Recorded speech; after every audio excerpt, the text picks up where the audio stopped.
क्या हमारा पड़ोसी मुल्क बांग्लादेश भी म्यांमार और पाकिस्तान की राह पर चल पड़ा है, या फिर चीन की चालबाजियों के आगे लोकतंत्र ने घुटने टेक दिए हैं। कई दिनों से बांग्लादेश में चल रहा आंदोलन अब उग्र हो चला है और हालात इस कदर खराब हो चुके हैं कि प्रधानमंत्री शेख हसीना को देश छोड़कर भागना पड़ा है। बेकाबू आंदोलनकारियों के आगे कानून व्यवस्था ने लगभग दम तोड़ दिया है। राजधानी ढाका हुड़दंगियों के हवाले हो चुकी है और प्रधानमंत्री निवास में अराजकता के निशान चारों ओर दिखाई दे रहे हैं। गृह मंत्री का घर आग के हवाले हो चुका है और सत्ताधारी पार्टी दफ्तर को जला दिया गया है।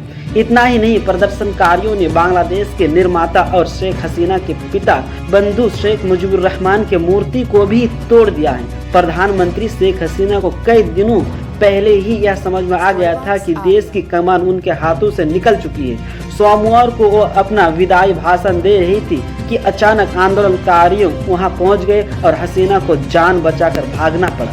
उधर ढाका में सेना प्रमुख जनरल वकार उज जमान ने लोगों से शांति बहाली की अपील की है। बांग्लादेश अखबार प्रोथोम आलो के मुताबिक प्रधानमंत्री शेख हसीना इस्तीफा देने के बाद बहन रेहाना संग मिलिट्री हेलीकॉप्टर से भारत के लिए रवाना हो गई।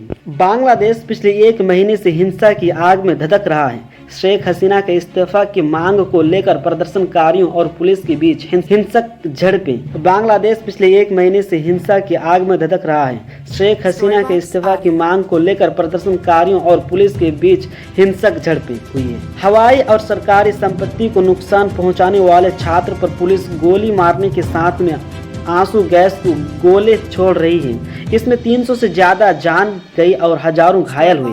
हालात इतने खराब हैं कि पूरे देश में अनिश्चित काल के लिए कर्फ्यू लगा दिया गया है। बाजार, बैंक और कंपनियां बंद कर दी गई। स्कूल और कॉलेज की छुट्टी कर दी गई। प्रदर्शन को दबाने के लिए देश में इंटरनेट सेवा पर पाबंदी लगा दी गई।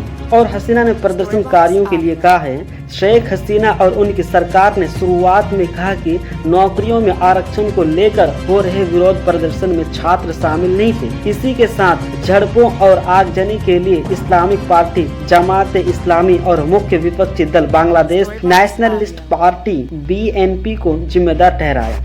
रविवार को दोबारा हिंसा भड़कने के बाद हसीना ने कहा, जो लोग हिंसा कर रहे हैं छात्र नहीं बल्कि आतंकवादी हैं जो कि देश को अस्थिर करना चाहते हैं। मैं देशवासियों से अपील करती हूं कि वे इन आतंकियों को रोकने के लिए एकजुट हो जाएं। लेकिन इस पर कोई काबू नहीं हुआ और उग्र बढ़ता गया। पूरे देश में हड़कंप मच गया और आखिरकार हसीना को बांग्लादेश छोड़ना पड़ा।